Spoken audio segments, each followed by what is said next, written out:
Good afternoon, I'm Mai Rodriguez. Today on Newsfeed at noon, dismissed Bamban Mayor Alice Guo returns to the Senate to face the POGO investigations. The suspected gunman in the second assassination attempt on Donald Trump charged in federal court. Courtroom drama in Nevada as the battle over control of multi-billionaire Rupert Murdoch's global television and publishing empire begins. And memorabilia from the iconic 90s sitcom Friends up for grabs in an auction marking the show's 30th anniversary.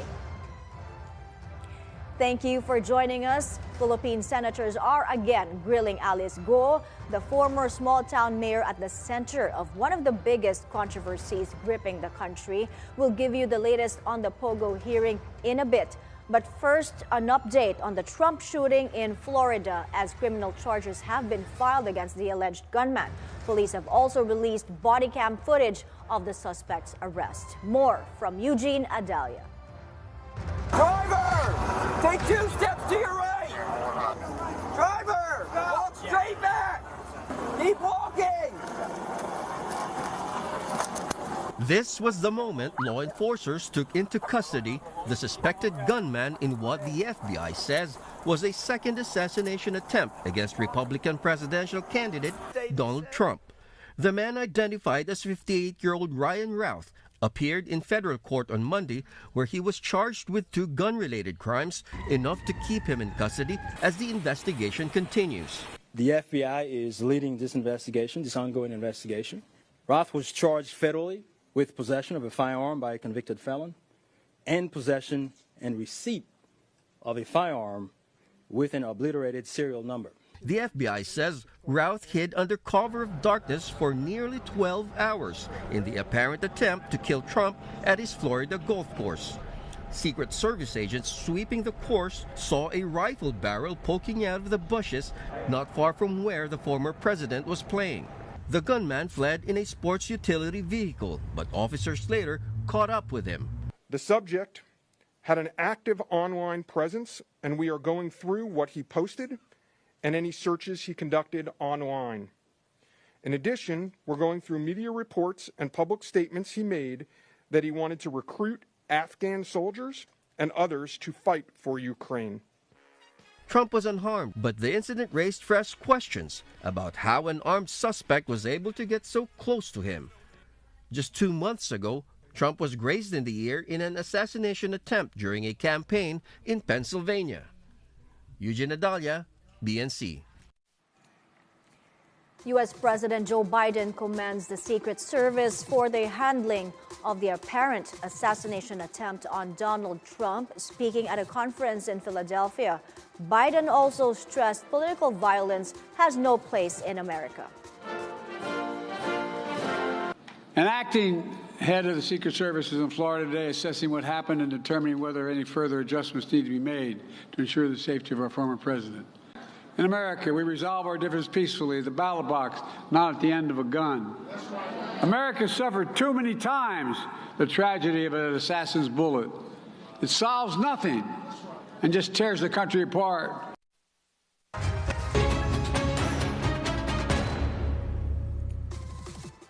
Go Waping, better known as dismissed Bamban Tarlac Mayor Alice Guo, is back at the Senate, also facing the chamber's POGO probe. Guo's associate Cassandra Ong and the man linked to Guo's escape, Sual Pangasinan Mayor Dong Calugay. Our reporter Agatha Gregorio is on the scene at the Senate. Agatha, it's the first time that Mayor Calugay is facing the Senate hearing. What did he say about the nature of his relationship with Guo? This is, of course, the question that some senators kept asking Alice Guo in the previous hearing. Mai, that's right. Despite multiple attempts from senators to get Sual Pangasinan Mayor Dong Calugay to admit he had romantic and business relationships with Alice Guo, the mayor stressed they are only friends. The same answer Guo gave in the last hearing. Senator Risa Ontiveros also presented applications for businesses whose names may be combinations of Guo and Calugay's names, including AC Aqua Farm, D Aqua Farm, and Dong Guo Aqua Farm. The business applications were endorsed by Calugay. The document also showed that the Sual mayor's Executive Assistant Cheryl Medina was the owner of the Aqua Farm, but she said the business was aborted. She also denied information senators received of Medina previously disclosing that Guo was Calugay's. Agatha? Okay, we lost Agatha for a bit there. We'll try to listen in on the Senate hearing. Defend himself, and at the same time, perhaps, if he knows anything about all these rumors that even a former PNP chief is also part of this brouhaha, Your Honors, please. Senator Joel, may, General Karamat, meron ba kayong gustong sabihin sa komiteng ito sa investigasyon namin?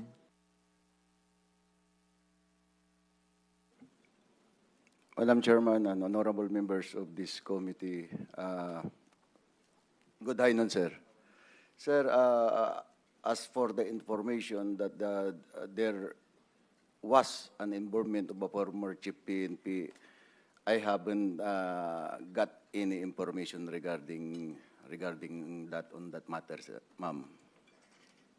Your Honor, you are a police commander of PNP, Northern Luzon. When the time na nagkaroon po ng raid yung PAOK dito sa Zunyuan, is that correct, sir? No, Mr. Chair, Hindi po kayo? I was in the criminal investigation and director of the CIDG, po kayo. Mr. Sa CIDG Chair. po. Pero by that time po, may humingi ba sa inyong tulong? Or you heard about this raid, sir? Actually, when I was duly designated as the director of the CIDG, we raided POGO in Banban, the first time that the POGO in Banban was raided. Kayo po yung nasa Northern Luzon? No, Hindi po. no, CIDG Mr. pa Chair, lang. I Yeah. was the director, Mr. Chair. Yeah, so when the time came na yung PAOK TF po ang nag-raid, wala na po kayo? I was still the director of the CIDG, Mr. Chair. Yes. Were you informed about it? No, sir. Did they ask help from you? Did you give any advice to PAOK? I was then on leave. That's the reason why maybe I was not informed of the second raid in the POGO in Banban, Mr. Kailan Chair. niyo po nalaman, sir, na ni-raid na? After I arrived, sir, from vacation, Mr. Chair. So after you arrived, when was that? A day or two after? Immediately after my vacation, Mr. Chair. So when was that search? That the same day that they raided, or? I was still on leave when they conducted the raid, Mr. Chair. Opo, nung dumating na po kayo, mga ilang araw na po yun natapos yung raid? I think Kahit estimate lang, sir. 3 to 4 days 3 to after 4 the days. raid was conducted, Oo, Mr. and Chair. nagbigay ho kayo ng payo sa kanila because you said from the first raid, kasama ho kayo? Well, to be honest, Mr. Chair, I was upset why I was not informed. Okay. It was a slap on my face as the director of the CIDG, and they used my men in that trade, and they didn't bother to inform me, so I was upset. But I understand my men that they are just following orders from the chief PNP, so I helped them in their investigation. But even though, honestly, I was upset, and I confronted the chief PNP why he didn't inform me of that trade. So Who was the I chief offered PNP? General Acorda then, Mr. Chair, sir. So you said you were upset, you claimed that it was a slap on your face, pero nagbigay tulong pa rin po kayo. Is that correct? Anong tulong po yung binigay ninyo? I directed all my investigators to assist in filing the case against that in that POGO operation. Okay, that was the continuation of the Senate hearing on illegal POGOs. Agatha Gregorio is back on the line. She's on the scene at the Senate to tell us the latest on the proceedings. Agatha, go ahead. For the first time since she got back to the Philippines, POGO Lucky South 99 Representative Cassandra Leong is also at the Senate for this hearing. Ong was recently confined at the hospital after encountering issues with her blood sugar and blood pressure levels. We may also hear from Sheila Guo, who was initially introduced as Alice's sister. And as you said, Mai, the hearing is still ongoing right now. We could still listen in. Maybe because I am on leave, Mr. Chair. Maybe you're on leave or maybe, Your Honor, Madam Chair, it is because meron pong pangamba sa inyo that you are part of this. Is that something that you thought about, sir? I talked to the then former chief PNP that if he doesn't trust me, he could immediately relieve me from as director of the CIDG. I confronted the former chief PNP, kung wala ka ng tiwala sa akin, alisin mo na ako. And when you confronted him, did he mention na kaya hindi ka in-inform is because you might be part of this? Hindi po niya sinabi yan? Ang sabi niya lang, nawala sa isip niya dahil nasa live ka naman. So, hindi ko na alam kung sabi niya, sir. Sir, ano yung connection po ninyo? Kasi last time pinakita yung picture niyo with JP Samson. Anong connection niyo po sa kanya? Magkaibigan po kayo? Actually, JP Samson, nung unang tinanong yan sa akin sa Kongreso, hindi ko matandaan yung pangalan. But when pinakita yung picture sa screen, I remember him, and then pinakilala lang sa akin as GP Taba or GP Baliwag kasi siya po yung may-ari ng Baliwag Litson. And that was the first time I saw him, Mr. Chair. So hindi ho kayo matagal nang magkakilala? Wala kayong pinagsamahan na anumang perhaps business interest or anything, sir? No, Mr. Chair. That was the first time I saw that guy, Mr. Chair. Sir, may mga last na lang po, Madam Chair, no? May mga binanggit before na when it comes to issuing a search warrant, merong advice from PAOK, from CIDG, I don't know who it is, advise them not to apply for a search warrant to raid Zone U1, POGO in Bamban. Are you aware of this? All right, that was the continuation of the Senate hearing on illegal POGOs. It's the second appearance of Alice Go since her controversial escape. One of the information that came out today is that some top PNP officials had received money from Alice Go. We'll have more details on this as they become available. From the Senate, we go to the House of Representatives for Day 2 of plenary debates on next year's national budget. Among the agencies defending their funding are the Commission on Human Rights, the DILG, and the Office of the Ombudsman. Our reporter Hannah T is on the scene at the Batasang Pambansa. Hannah, go ahead. Mai, in less than 30 minutes, the interpellations for the 2025 budget of the Office of the Ombudsman were concluded. Budget sponsor Representative Benny Abante addressed questions about the proposed 51 million confidential fund of the Office of the Ombudsman recommended by the Department of Budget and Management.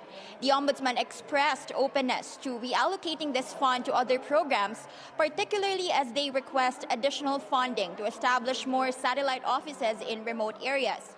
This was also discussed at the committee level during the Ombudsman's briefing with the House Committee on Appropriations.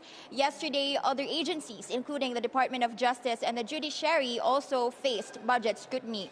Representative Jill Bongalon, who sponsored the DOJ's budget, confirmed that former President Rodrigo Duterte's statement about knowing Pastor Apollo Kibuloy's whereabouts could be grounds for an obstruction of justice charge after saying he wanted to keep it a secret. Meanwhile, up next for debate today is the Commission on Human Rights, with some lawmakers already supporting its swift budget approval. Later, the budgets for the Departments of Human Settlement and Urban Development, Interior and Local Government, Tourism, and Labor and Employment will be discussed. Back to you, Mai. Thank you, Hannah T. They're reporting live from the Batasang Pambansa. Coming up, researchers in the UK develop a new tool that could change the game in cracking cold cases. We'll have the details when Newsfeed returns. Keep it here on BNC.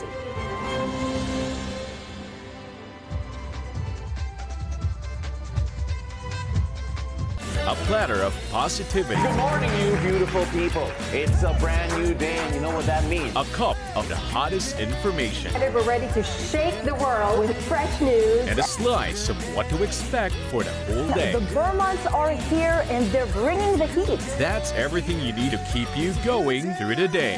Join Paulo Del Rosario, Ann Carrillo, and Unique Tuzon. It's a beautiful day. 7 a.m. on PNC, the Bilyonaryo News Channel. Good morning, Attorney Karen. Good morning, Attorney Karen. Hi, Karen. Hi, Miss Karen. Good morning, Karen. Such a pleasure to be here. If Sara Duterte runs for president, will you be supporting her? That will be my problem. Has anything changed? Of course it has changed. Okay, it's something that you would consider. No. How would you rate the administration? I think a 6 or a 7. Anong masasabi natin dyan? He's not even denying it. So we know kung sino yung mga involved.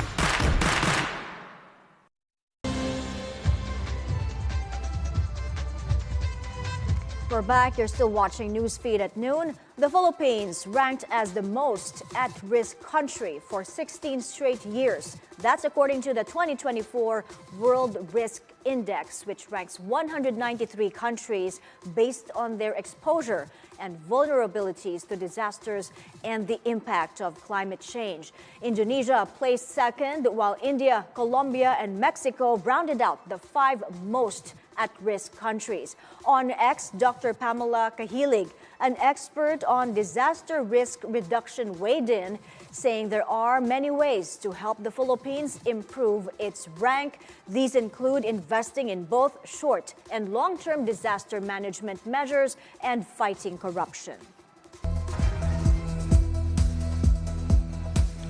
For those who missed the HBO series Succession, here's a possible fix for you. The battle over control of Rupert Murdoch's global television and publishing empire begins in a closed courtroom in Nevada. The family's patriarch is attempting to change the terms of his trust.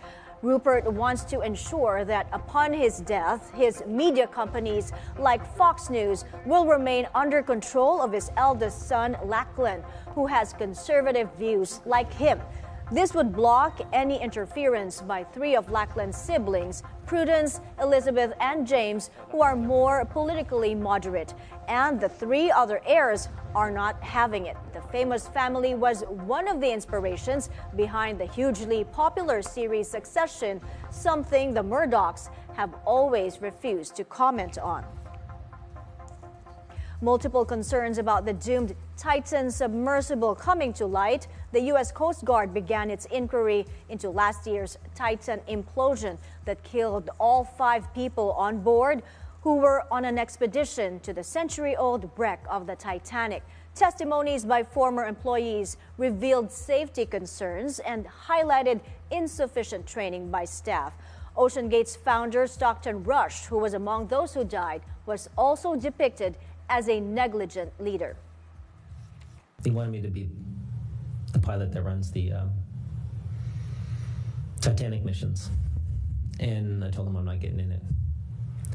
And I asked me why. And I said, because the operations crew, I don't trust them. But I didn't trust Stockton either. They would take a look at where we started, and when I was hired, nothing that I got was the truth. I was held with a bag and trying to save, and I couldn't quit. From my perspective, personally, it's very stressful and death by 1,000 cuts.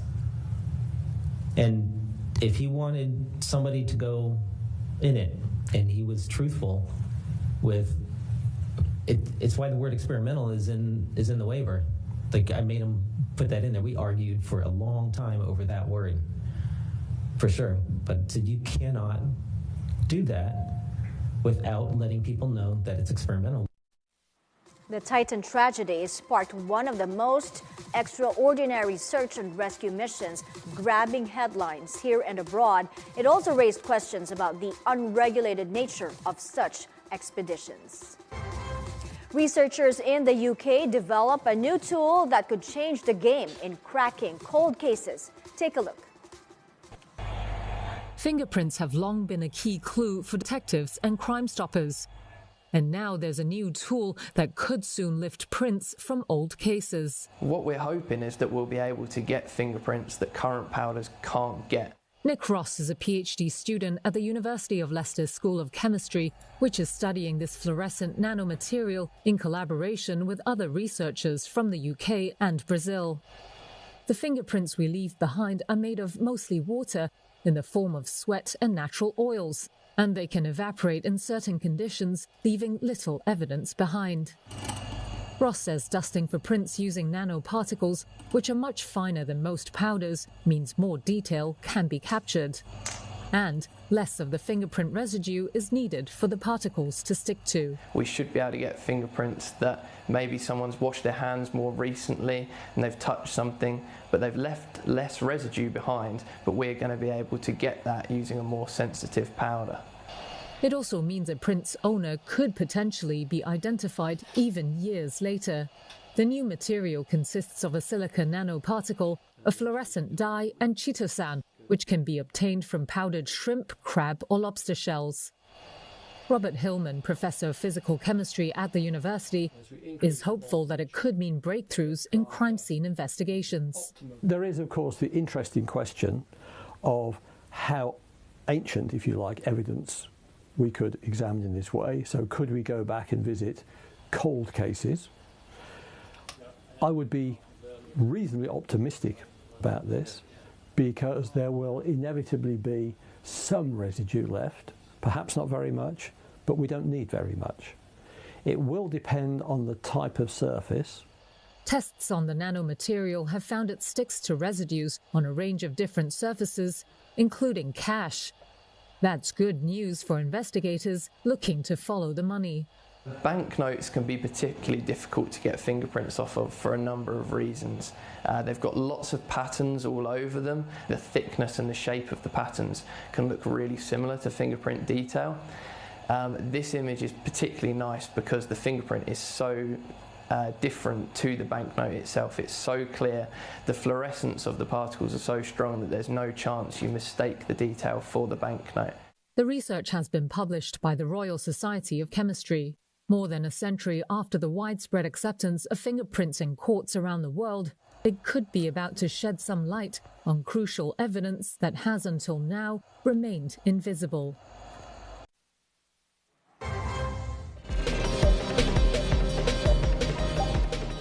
Optimism on the widely expected rate cut from the U.S. Federal Reserve continues to drive the Philippine Stock Exchange higher. So far, the PSEi index is up in today's trade, building on gains made Monday.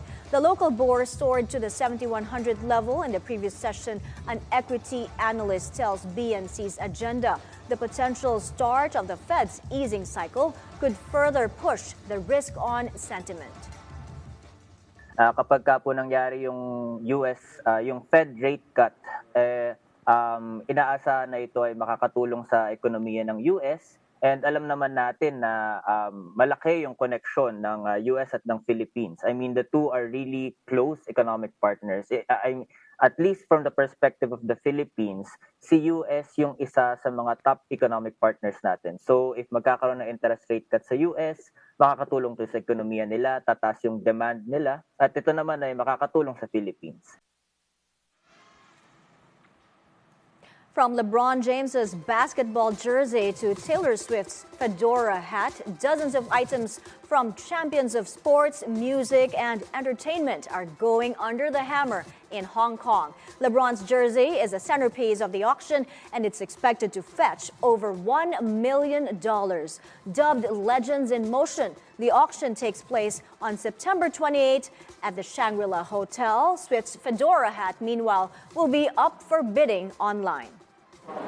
We have a fedora hat that she gifted to a little girl in the audience in May of 2023 in New York at the MetLife Stadium. And that video of Taylor giving this hat fedora to the little girl, we have that online at Julian's auction. So you can then know that you can bid on this hat, estimated very conservatively $1,000 to $2,000, and maybe you could be owning something really important part of Taylor Swift, who is so young, has so many years of a career ahead of her. From Hong Kong, let's now head to Los Angeles for another auction that will surely leave Friends fans raving. From the iconic orange couch to outfits worn by the cast, including Rachel Green sweaters, all these items are up for grabs to celebrate the show's 30th anniversary. Organizers say bids are already coming in and many are going way above estimates. Friends is a huge part of American pop culture history, American TV history. In some ways, it is synonymous with American television, I think, and especially American television comedy. And I think in America, our pop culture is a huge body of our art. So certainly, Friends is an important work of art in American culture. I want that couch. And those are the news this hour. I'm Mai Rodriguez. Keep it here on BNC, the Bilyonaryo News Channel. Good afternoon.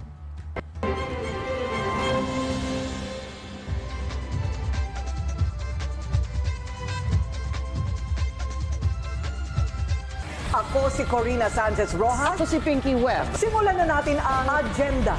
No show sa hearing si VP Sara at ang mga taga-Office of the Vice President. Budget, hawak lang ng 2 tao. Pangbubudol na naman po yan. Mananatili muna sa Campo Crame si Pastor Apollo Kibuloy. Yung kaso po nito ay non-bailable. At sa East Timor si Pope Francis para isulong ang interreligious harmony. Sa bawat issue may